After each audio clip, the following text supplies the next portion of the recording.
गणेशाय नमः। ओम श्री सीतारामचंद्राभ्यां नमः। श्रीमद् वाल्मीकि रामायण अयोध्या कांड सर्ग 110 से 114। सर्ग 110। वशिष्ठ जी का सृष्टि परंपरा के साथ इक्ष्वाकु कुल की परंपरा बताकर ज्येष्ठ के ही राज्याभिषेक का औचित्य सिद्ध करना और श्री राम से राज्य ग्रहण करने के लिए कहना। श्री रामचंद्र जी को रुष्ट जानकर महर्षि वशिष्ठ जी ने उनसे कहा, रघुनंदन, महर्षि जाबाली भी यह जानते हैं कि इस लोक के प्राणियों का परलोक में जाना और आना होता रहता है, अतः ये नास्तिक नहीं है।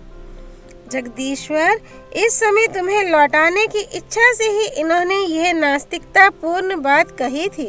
तुम मुझसे इस लोक की उत्पत्ति का वृतांत सुनो। सृष्टि के प्रारंभ काल में सब कुछ जलमय ही था। उस जल के भीतर ही पृथ्वी का निर्माण हुआ। तदनंतर देवताओं के साथ स्वयंभू ब्रह्मा प्रकट हुए। इसके बाद उन भगवान विष्णु स्वरूप ब्रह्मा ने ही वराह रूप प्रकट होकर जल के भीतर से इस पृथ्वी को निकाला और अपने कृतात्मा पुत्रों के साथ इस संपूर्ण जगत की सृष्टि की। आकाश स्वरूप पर ब्रह्म परमात्मा से ब्रह्मा जी का प्रादुर्भाव हुआ है, जो नित्य सनातन एवं अविनाशी हैं। उनसे मरीचि उत्पन्न हुए और मरीचि के पुत्र कश्यप हुए। कश्यप से विवस्वान का जन्म हुआ। विवस्वान के पुत्र साक्षात वैवस्वत मनु हुए, जो पहले प्रजापति थे। मनु के पुत्र इक्ष्वाकु हुए, जिन्हें मनु ने सबसे पहले इस पृथ्वी का समृद्धिशाली राज्य सौंपा था। उन राजा इक्ष्वाकु को तुम अयोध्या का प्रथम राजा समझो। इक्ष्वाकु के पुत्र श्रीमान कुक्षी के नाम से विख्यात हुए। कुक्षी के वीर पुत्र विकुक्षी हुए। विकुक्षी के महातेजस्वी प्रतापी पुत्र बाण हुए। बाण के महाबाहु पुत्र अनरणे हुए, जो बड़े भारी तपस्वी थे। सत्पुरुषों में श्रेष्ठ महाराज अनरणे के राज्य में कभी अनावृष्टि नहीं हुई, अकाल नहीं पड़ा और कोई चोर भी नहीं उत्पन्न हुआ। महाराज अनरणे से राजा पृथु हुए। उन पृथु से महातेजस्वी त्रिशंकु की उत्पत्ति हुई। वे वीर त्रिशंकु विश्वामित्र के सत्य वचन के प्रभाव से सदेह स्वर्गलोक को चले गए थे। त्रिशंकु के महायशस्वी धुंधुमार हुए। धुंधुमार से महातेजस्वी युवनाश्व का जन्म हुआ। युवनाश्व के पुत्र श्रीमान मांधाता हुए। मांधाता के महान तेजस्वी पुत्र सुसंधि हुए। सुसंधि के दो पुत्र हुए, ध्रुव संधि और प्रसेनजित। ध्रुव संधि के यशस्वी पुत्र शत्रुसूदन भरत थे। महाबाहु भरत से असित नामक पुत्र उत्पन्न हुआ, जिसके शत्रुभूत प्रतिपक्षी राजा ये है ताल जंग और शूर शशबिंदु उत्पन्न हुए थे। उन सब का सामना करने के लिए सेना का व्यूह बनाकर युद्ध के लिए डटे रहने पर भी शत्रुओं की संख्या अधिक होने के कारण राजा असित को हार कर परदेश की शरण लेनी पड़ी। वे रमणीय शैल शिखर पर प्रसन्नता पूर्वक रहकर मुनि भाव से परमात्मा का मनन चिंतन करने लगे। सुना जाता है कि असित की दो पत्नियां गर्भवती थीं। उनमें से एक महाभागा कमल लोचना राजपत्नी ने उत्तम पुत्र पाने की अभिलाषा रखकर देवतुल्य तेजस्वी भृगुवंशी च्यवन मुनि के चरणों में वंदना की, और दूसरी रानी ने अपनी सौत के गर्भ का विनाश करने के लिए उसे जहर दे दिया। उन दिनों भृगुवंशी च्यवन मुनि हिमालय पर रहते थे। राजा असित की कालिंदी नाम वाली पत्नी ने ऋषि के चरणों में पहुंचकर उन्हें प्रणाम किया। मुनि ने प्रसन्न होकर पुत्र की उत्पत्ति के लिए वरदान चाहने वाली रानी से इस प्रकार कहा, देवी, तुम्हें एक महामनस्वी लोक विख्यात पुत्र प्राप्त होगा, जो धर्मात्मा, शत्रुओं के लिए अत्यंत भयंकर, अपने वंश को चलाने वाला और शत्रुओं का संहारक होगा। ये सुनकर रानी ने मुनि की परिक्रमा की और उनसे विदा लेकर वहां से अपने घर आने पर उस रानी ने एक पुत्र को जन्म दिया, जिसकी कांति कमल के भीतरी भाग के समान सुंदर थी और नेत्र कमल दल के समान मनोहर थे। सौत ने उसके गर्भ को नष्ट करने के लिए जो गर विष दिया था, उस गर के साथ ही वह बालक प्रकट हुआ, इसलिए सगर नाम से प्रसिद्ध हुआ। राजा सगर वे ही हैं जिन्होंने पर्व के दिन यज्ञ की दीक्षा ग्रहण करके खुदाई के वेग से इन समस्त प्रजाओं को भयभीत करते हुए अपने पुत्रों द्वारा समुद्र को खुदवाया था। हमारे सुनने में आया है कि सगर के पुत्र असमंज हुए, जिन्हें पाप कर्म में प्रवृत्त होने के कारण पिता ने जीते जी ही राज्य से निकाल दिया था। असमंज के पुत्र अंशुमान हुए, जो बड़े पराक्रमी थे। अंशुमान के दिलीप और दिलीप के पुत्र भगीरथ हुए। भगीरथ से ककुत्स का जन्म हुआ, जिनसे उनके वंश वाले काकुत्स कहलाते हैं। ककुत्स के पुत्र रघु हुए, जिनसे उस वंश के लोग राघव कहलाए। रघु के तेजस्वी पुत्र कलमाशपाद हुए, जो बड़े होने पर शापवश कुछ वर्षों के लिए नरभक्षी राक्षस हो गए थे। वे इस पृथ्वी पर सौदास नाम से विख्यात थे। कलमाशपाद के पुत्र शंखण हुए। ये हमारे सुनने में आया है, जो युद्ध में सुप्रसिद्ध पराक्रम प्राप्त करके भी सेना सहित नष्ट हो गए थे। शंखण के शूरवीर पुत्र श्रीमान सुदर्शन हुए। सुदर्शन के पुत्र अग्निवर्ण और अग्निवर्ण के पुत्र शीघ्रग थे। शीघ्रग के पुत्र मरु, मरु के पुत्र प्रशुश्रुव तथा प्रशुश्रुव के महाबुद्धिमान पुत्र अम्बरीश हुए। अम्बरीश के पुत्र सत्य पराक्रमी नहुष थे। नहुष के पुत्र नभाग हुए, जो बड़े धर्मात्मा थे। नभाग के 2 पुत्र हुए, अज और सुव्रत। अज के धर्मात्मा पुत्र राजा दशरथ थे। दशरथ के ज्येष्ठ पुत्र तुम हो, जिसकी श्री राम के नाम से प्रसिद्धि है। नरेश्वर, यह अयोध्या का राज्य तुम्हारा है, इसे ग्रहण करो और इसकी देखभाल करते रहो। समस्त इक्ष्वाकु वंशियों के यहाँ ज्येष्ठ पुत्र ही राजा होता आया है। ज्येष्ठ के होते हुए छोटा पुत्र राजा नहीं होता है। ज्येष्ठ पुत्र का ही राजा के पद पर अभिषेक होता है। महायशस्वी श्री राम रघुवंशियों का जो अपना सनातन कुल धर्म है, उसको आज तुम नष्ट ना करो। बहुत से अवान्तर देशों वाली तथा प्रचुर रतन राशि से संपन्न इस वसुधा का पिता की भांति पालन करो। श्री वाल्मीकि निर्मित आर्ष रामायण आदि काव्य के अयोध्या कांड में 110वां सर्ग पूरा हुआ। सर्ग 111। वशिष्ठ जी के समझाने पर भी श्री राम को पिता की आज्ञा के पालन से विरत होते ना देख भरत का धरना देने को तैयार होना तथा श्री राम का उन्हें समझाकर अयोध्या लौटने की आज्ञा देना। उस समय राज पुरोहित वशिष्ठ ने पूर्वोक्त बातें कहकर पुनः श्री राम से दूसरी धर्मयुक्त बातें कहीं।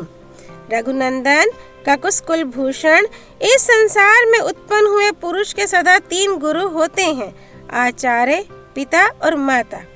पुरुष परवर पिता पुरुष के शरीर को उत्पन्न करता है, इसलिए गुरु है, और आचार्य उसे ज्ञान देता है, इसलिए गुरु कहलाता है।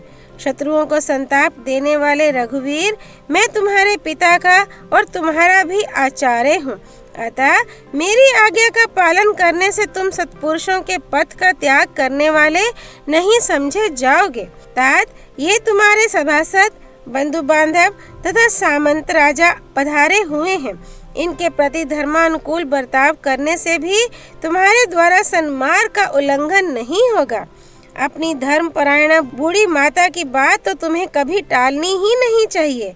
इनकी आज्ञा का पालन करके तुम श्रेष्ठ पुरुषों के आश्रयभूत धर्म का उल्लंघन करने वाले नहीं माने जाओगे। सत्य, धर्म और पराक्रम से संपन्न रघुनंदन, भरत अपने आत्म स्वरूप तुमसे राज्य ग्रहण करने और अयोध्या लौटने की प्रार्थना कर रहे हैं। उनकी बात मान लेने से भी तुम धर्म का उल्लंघन करने वाले नहीं कहलाओगे।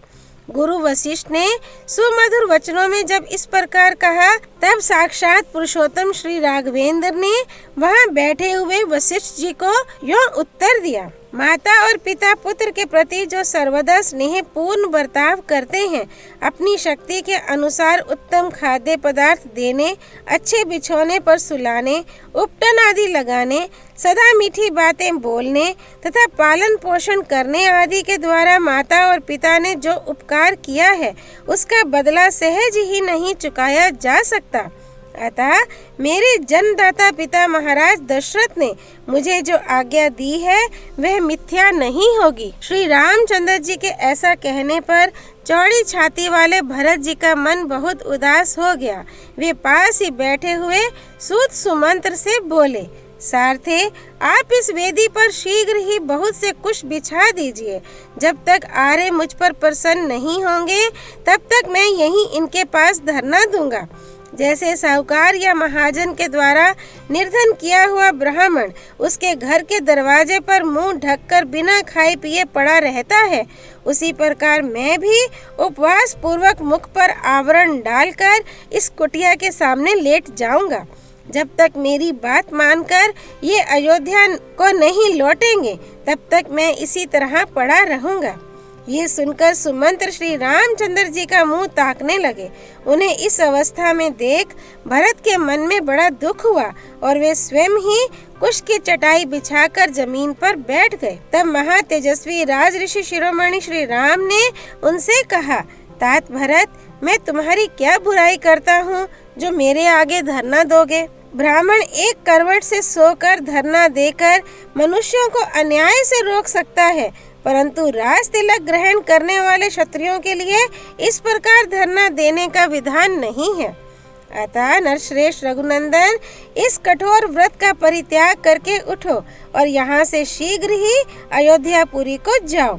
ये सुनकर भरत वहाँ बैठे बैठे ही सब और दृष्टि डालकर नगर और जनपद के लोगों से बोले, आप लोग भैया को क्यों नहीं समझाते हैं?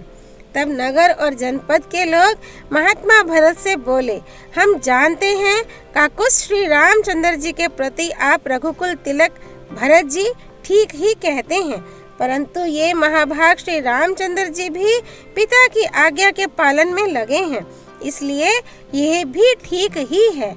अतएव हम इन्हें सहसा उस ओर से लौटाने में असमर्थ हैं। उन पूर्ववासियों के वचन का तात्पर्य समझकर श्री राम ने भरत से कहा, भरत, धर्म पर दृष्टि रखने वाले सुहृदों के इस कथन को सुनो और समझो। रघुनंदन, मेरी और इनकी दोनों बातों को सुनकर उन पर सम्यक रूप से विचार करो। महाबाहो, अब शीघ्र उठो तथा मेरा और जल का स्पर्श करो। ये सुनकर भरत उठकर खड़े हो गए और श्री राम एवं जल का स्पर्श करके बोले, मेरे सभासद और मंत्री सब लोग सुने। ना तो मैंने पिताजी से राज्य मांगा था और ना माता से ही कभी इसके लिए कुछ कहा था। साथ ही परम धर्मज्ञ श्री रामचंद्र जी के वनवास में भी मेरी कोई सम्मति नहीं है। फिर भी यदि इनके लिए पिताजी की आज्ञा का पालन करना और वन में रहना अनिवार्य है तो इनके बदले मैं ही 14 वर्षों तक वन में निवास करूंगा। भाई भरत की इस सत्य बात से धर्मात्मा श्री राम को बड़ा विस्मय हुआ और उन्होंने पूर्ववासी तथा राज्य निवासी लोगों की ओर देखकर कहा, पिताजी ने अपने जीवन काल में जो वस्तु बेच दी है या धरोहर रख दी है अथवा खरीदी है, उसे मैं अथवा भरत कोई भी पलट नहीं सकता। मुझे वनवास के लिए किसी को प्रतिनिधि नहीं बनाना चाहिए, क्योंकि सामर्थ्य रहते हुए प्रतिनिधि से काम लेना लोक में निंदित है। कैकेयी ने उचित मांग ही प्रस्तुत की थी और मेरे पिताजी ने उसे देकर पुण्य कर्म ही किया था। मैं जानता हूँ भरत बड़े क्षमाशील और गुरुजनों का सत्कार करने वाले हैं। इन सत्य प्रतिज्ञ महात्मा में सभी कल्याणकारी गुण मौजूद हैं। 14 वर्षों की अवधि पूरी करके जब मैं वन से लौटूंगा तब अपने इन धर्मशील भाई के साथ इस भूमंडल का श्रेष्ठ राजा होऊंगा। कैकेयी ने राजा से वर मांगा और मैंने उसका पालन स्वीकार कर लिया। अतः भरत, अब तुम मेरा कहना मानकर उस वर के पालन द्वारा अपने पिता महाराज दशरथ को असत्य के बंधन से मुक्त करो। श्री वाल्मीकि निर्मित आश्रमायण आदि काव्य के अयोध्या कांड में 111वां सर्ग पूरा हुआ। सर्ग 112। ऋषियों का भरत को श्री राम की आज्ञा के अनुसार लौट जाने की सलाह देना, भरत का पुनः श्री राम के चरणों में गिरकर चलने की प्रार्थना करना, श्री राम का उन्हें समझाकर अपनी चरण पादुका देकर उन सबको विदा करना। उन अनुपम तेजस्वी भ्राताओं का वह रोमांचकारी समागम देख वहां आए हुए महर्षियों को बड़ा विस्मय हुआ। अंतरिक्ष में अदृश्य भाव से खड़े हुए मुनि तथा वहां प्रत्यक्ष रूप में बैठे हुए महर्षि उन महान भाग्यशाली ककुसवंशी बंधुओं की इस प्रकार प्रशंसा करने लगे। ये दोनों राजकुमार सदा श्रेष्ठ, धर्म के ज्ञाता और धर्म मार्ग पर ही चलने वाले हैं। इन दोनों की बातचीत सुनकर हमें उसे बारंबार सुनते रहने की ही इच्छा होती है। तदनंतर दशग्रीव रावण के वध की अभिलाषा रखने वाले ऋषियों ने मिलकर राजसिंह भरत से तुरंत ही ये बात कही, महाप्राज्ञ, तुम उत्तम कुल में उत्पन्न हुए हो, तुम्हारा आचरण बहुत उत्तम और यश महान है। यदि तुम अपने पिता की ओर देखो, उन्हें सुख पहुंचाना चाहो तो तुम्हें श्री रामचंद्र जी की बात मान लेनी चाहिए। हम लोग इन श्री राम को पिता के ऋण से सदा उऋण देखना चाहते हैं। कैकेयी का ऋण चुका देने के कारण ही राजा दशरथ स्वर्ग में पहुँचे हैं। इतना कहकर वहां आए हुए गंधर्व, महर्षि और राज ऋषि सब अपने अपने स्थान को चले गए। जिनके दर्शन से जगत का कल्याण हो जाता है, वे भगवान श्री राम महर्षियों के वचन से बहुत प्रसन्न हुए। उनका मुख हर्षोल्लास से खिल उठा।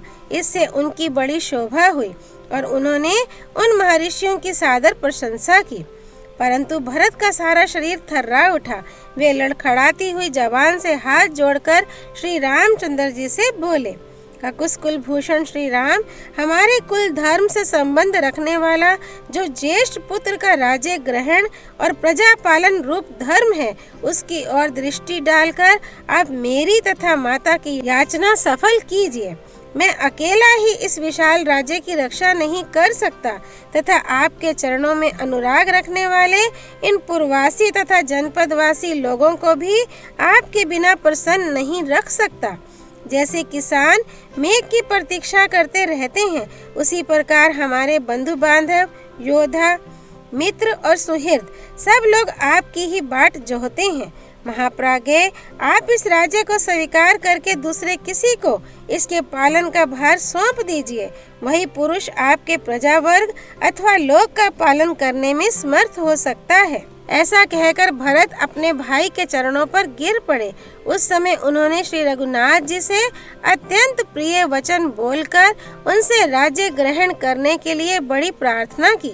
तब श्री रामचंद्र जी ने श्याम वन कमल नयन भाई भरत को उठाकर गोद में बिठा लिया और मदमद हंस के समान मधुर स्वर में स्वयं ये बात कही, तात, तुम्हें जो ये स्वाभाविक विनयशील बुद्धि प्राप्त हुई है, इस बुद्धि के द्वारा तुम समस्त भूमंडल की रक्षा करने में भी पूर्ण रूप से समर्थ हो सकते हो। इसके सिवा अमात्यों, सुहृदों और बुद्धिमान मंत्रियों से सलाह लेकर उनके द्वारा सब कार्य वे कितने ही बड़े क्यों न हो करा लिया करो। चंद्रमा से उसकी प्रभा अलग हो जाए, हिमालय हिम का परित्याग कर दे अथवा समुद्र अपनी सीमा को लांघकर आगे बढ़ जाए, किंतु मैं पिता की प्रतिज्ञा नहीं तोड़ सकता।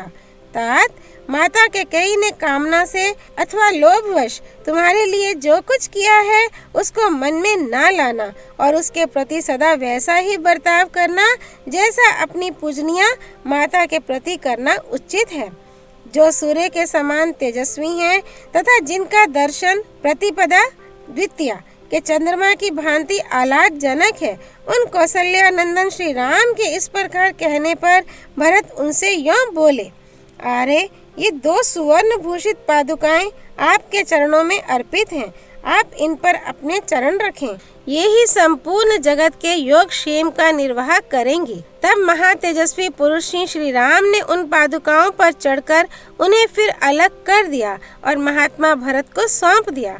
उन पादुकाओं को प्रणाम करके भरत ने श्री राम से कहा, वीर रघुनंदन, मैं भी 14 वर्षों तक जट्टा और चीर धारण करके फल मूल का भोजन करता हुआ आपके आगमन की प्रतीक्षा में नगर से बाहर ही रहूंगा, परंतु इतने दिनों तक राज्य का सारा भार आपकी इन चरण पादुकाओं पर ही रखकर मैं आपकी बाट जोहता रहूंगा। रघुकुल शिरोमणि, यदि 14वां वर्ष पूर्ण होने पर नूतन वर्ष के प्रथम दिन ही मुझे आपका दर्शन नहीं मिलेगा तो मैं जलती हुई आग में प्रवेश कर जाऊंगा। श्री रामचंद्र जी ने बहुत अच्छा कहकर स्वीकृति दे दी और बड़े आदर के साथ भरत को हृदय से लगाया। तत्पश्चात शत्रुघ्न को भी छाती से लगाकर ये बात कही, रघुनंदन, मैं तुम्हें अपनी और सीता की शपथ दिलाकर कहता हूँ कि तुम माता कैकेयी की रक्षा करना, उनके प्रति कभी क्रोध ना करना। इतना कहते कहते उनकी आंखों में आंसू उमड़ आए। उन्होंने व्यथित हृदय से भाई शत्रुघ्न को विदा किया। धर्मज्ञ भरत ने भली भांति अलंकृत की हुई उन परम उज्जवल चरण पादुकाओं को लेकर श्री रामचंद्र जी की परिक्रमा की तथा उन पादुकाओं को राजा की सवारी में आने वाले सर्वश्रेष्ठ गजराज के मस्तक पर स्थापित किया। तदनंतर अपने धर्म में हिमालय की भांति अविचल भाव से स्थित रहने वाले रघुवंश वर्धन श्री राम ने कर्मशः वहां आए हुए जन समुदाय, गुरु, मंत्री, प्रजा तथा दोनों भाइयों का यथा योग्य सत्कार करके उन्हें विदा किया। उस समय कौशल्या आदि सभी माताओं का गला आंसुओं से रुंध गया था। वे दुख के कारण श्री राम को संबोधित भी न कर सकीं। श्री राम भी सब माताओं को प्रणाम करके रोते हुए अपनी कुटिया में चले गए। श्री वाल्मीकि निर्मित आर्ष रामायण आदि काव्य के अयोध्या कांड में 112वां सर्ग पूरा हुआ। सर्ग 113 भरत का भरद्वाज से मिलते हुए अयोध्या को लौट आना।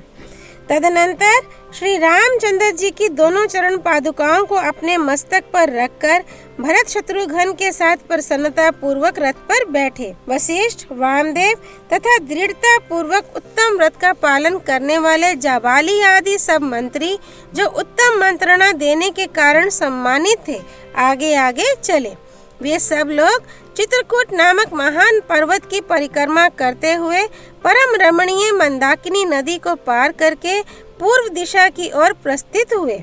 उस समय भरत अपनी सेना के साथ सहस्त्रों प्रकार के रमणीय धातुओं को देखते हुए चित्रकूट के किनारे से होकर निकले। चित्रकूट से थोड़ी ही दूर जाने पर भरत ने वह आश्रम देखा जहाँ मुनिवर भरद्वाज जी निवास करते थे। अपने कुल को आनंदित करने वाले पराक्रमी भरत महर्षि भरद्वाज के उस आश्रम पर पहुंचकर रथ से उतर पड़े और उन्होंने मुनि के चरणों में प्रणाम किया। उनके आने से महर्षि भरद्वाज को बड़ी प्रसन्नता हुई और उन्होंने भरत से पूछा, तात, क्या तुम्हारा कार्य संपन्न हुआ? क्या श्री रामचंद्र जी से भेंट हुई? बुद्धिमान भरद्वाज जी के इस प्रकार पूछने पर धर्मवत्सल भरत ने उन्हें इस प्रकार उत्तर दिया, मुने, भगवान श्री राम अपने पराक्रम पर दृढ़ रहने वाले हैं। मैंने उनसे बहुत प्रार्थना की, गुरु जी ने भी अनुरोध किया। तब उन्होंने अत्यंत प्रसन्न होकर गुरुदेव वशिष्ठ जी से इस प्रकार कहा, मैं 14 वर्षों तक वन में रहूं, इसके लिए मेरे पिताजी ने जो प्रतिज्ञा कर ली थी, उनकी उस प्रतिज्ञा का ही मैं यथार्थ रूप से पालन करूंगा। उनके ऐसा कहने पर बात के मर्म को समझने वाले महाज्ञानी वशिष्ठ जी ने बातचीत करने में कुशल श्री रघुनाथ जी से यह महत्वपूर्ण बात कही, महाप्राज्ञ, तुम प्रसन्नता पूर्वक ये स्वर्ण भूषित पादुकाएं अपने प्रतिनिधि के रूप में भरत को दे दो और इन्हीं के द्वारा अयोध्या के योगक्षेम का निर्वाह करो। गुरु वशिष्ठ जी के ऐसा कहने पर पूर्वाभिमुख खड़े हुए श्री रघुनाथ जी ने अयोध्या के राज्य का संचालन करने के लिए ये दोनों स्वर्ण भूषित पादुकाएं मुझे दे दी। तत्पश्चात मैं महात्मा श्री राम की आज्ञा पाकर लौट आया हूँ और उनकी इन मंगलमयी चरण पादुकाओं को लेकर अयोध्या को ही जा रहा हूँ। महात्मा भरत का ये शुभ वचन सुनकर भरद्वाज मुनि ने ये परम मंगलमय बात कही, भरत, तुम मनुष्यों में सिंह के समान वीर तथा शील और सदाचार के ज्ञाताओं में श्रेष्ठ हो। जैसे जल नीचे भूमि वाले जलाशय में सब ओर से बहकर चला आता है, उसी प्रकार तुम में सारे श्रेष्ठ गुण स्थित हो। यह कोई आश्चर्य की बात नहीं है। तुम्हारे पिता महाबाहु राजा दशरथ सब प्रकार से उऋण हो गए, जिनके तुम जैसा धर्म प्रेमी एवं धर्मात्मा पुत्र है। उन महाज्ञानी महर्षि के ऐसा कहने पर भरत ने हाथ जोड़कर उनके चरणों का स्पर्श किया। फिर वे उनसे जाने की आज्ञा लेने को उद्यत हुए। तदनंतर श्रीमान भरत बारंबार भरद्वाज मुनि की परिक्रमा करके मंत्रियों सहित अयोध्या की ओर चल दिए। फिर वह विस्तृत सेना, रथों, छकड़ों, घोड़ों और हाथियों के साथ भरत का अनुसरण करती हुई अयोध्या को लौटी। तत्पश्चात आगे जाकर उन सब लोगों ने तरंग मालाओं से सुशोभित दिव्य नदी यमुना को पार करके पुनः शुभ सलीला गंगा जी का दर्शन किया। फिर बंधु बांधवों और सैनिकों के साथ मनोहर जल से भरी हुई गंगा के भी पार होकर वे परम रमणीय श्रृंगवेरपुर में जा पहुँचे। श्रृंगवेरपुर से प्रस्थान करने पर उन्हें पुनः अयोध्यापुरी का दर्शन हुआ, जो उस समय पिता और भाई दोनों से विहीन थी। उसे देखकर भरत ने दुख से संतप्त हो सारथी से इस प्रकार कहा, सारथी सुमंत्र जी, देखिए अयोध्या की सारी शोभा नष्ट हो गई है, अतः ये पहले की भांति प्रकाशित नहीं होती है। इसका वह सुंदर रूप, वह आनंद जाता रहा। इस समय ये अत्यंत दीन और नीरव हो रही है।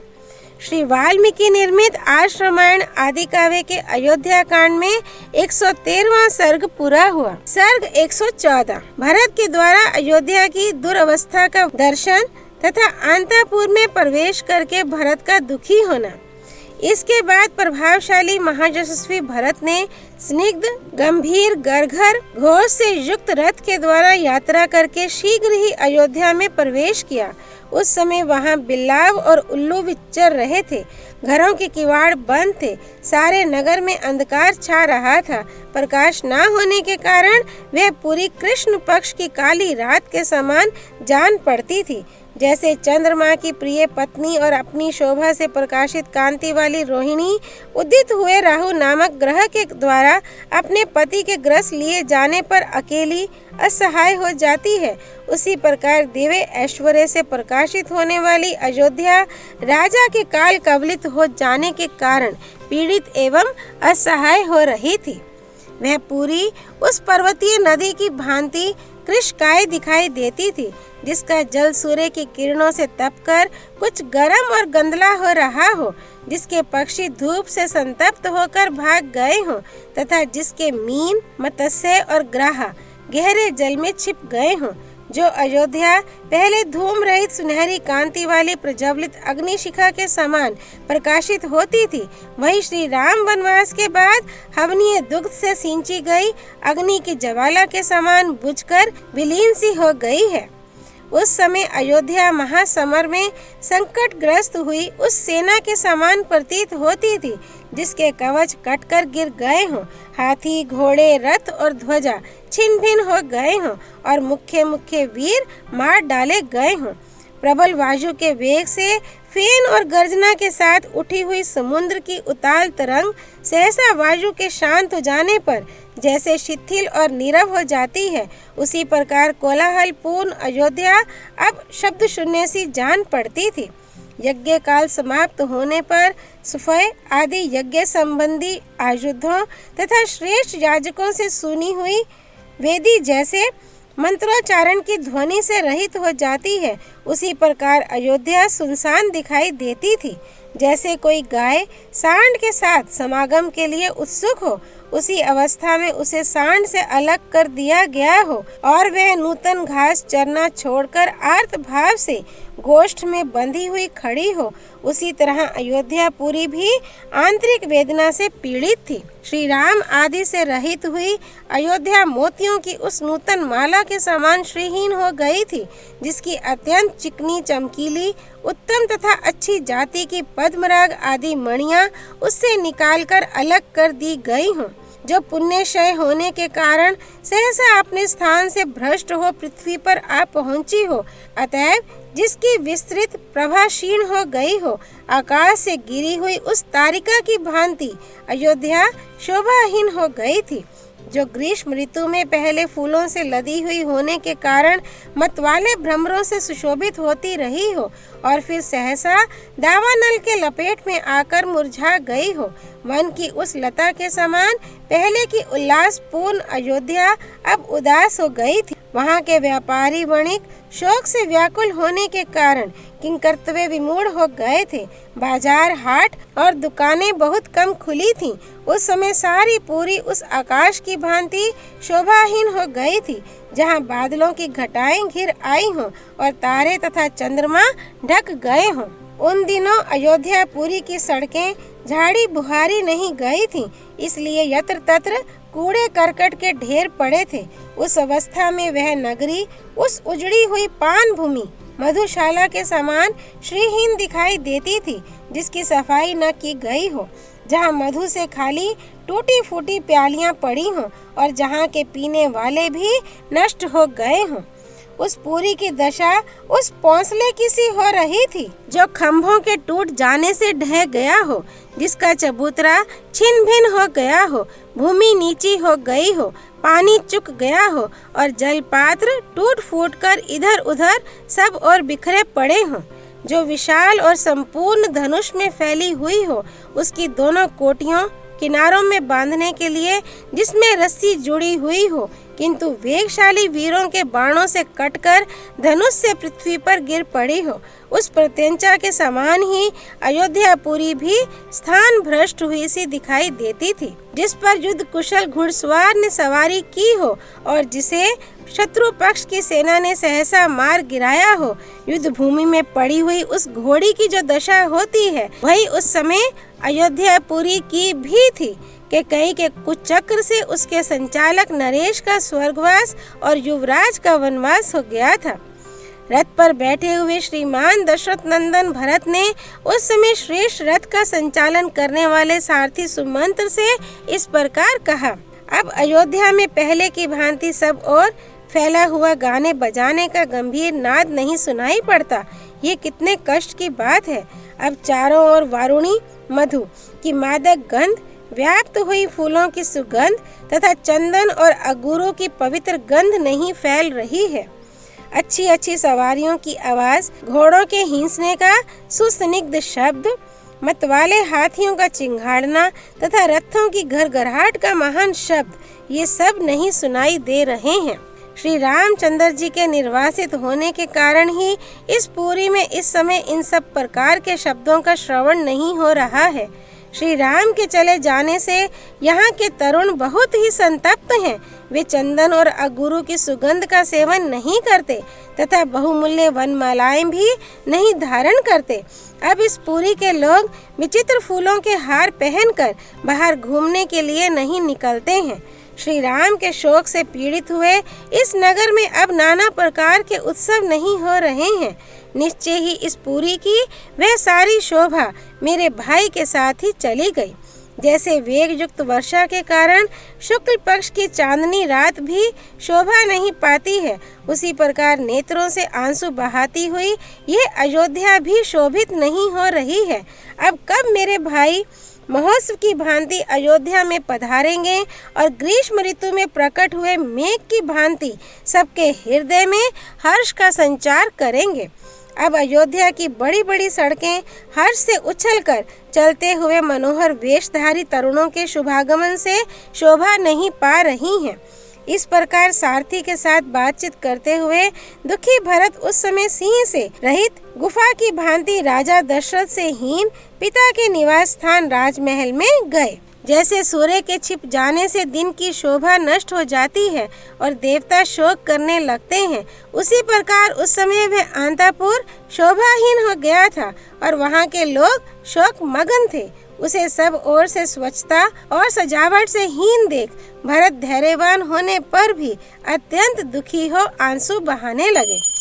श्री वाल्मीकि निर्मित आर्ष रामायण आदि काव्य के अयोध्या कांड में 114वां सर्ग पूरा हुआ। सियापति रामचंद्र की जय। राम भक्त श्री हनुमान जी की जय। राम जन्मभूमि अयोध्यापुरी धाम की जय। सरयू नदी की जय। माँ गौरीपति देवों के देव महादेव भगवान शिव शंकर की जय। श्रीमद् वाल्मीकि रामायण की जय। महर्षि वाल्मीकि मुनि की जय। श्री हरि अर्पणमस्तु।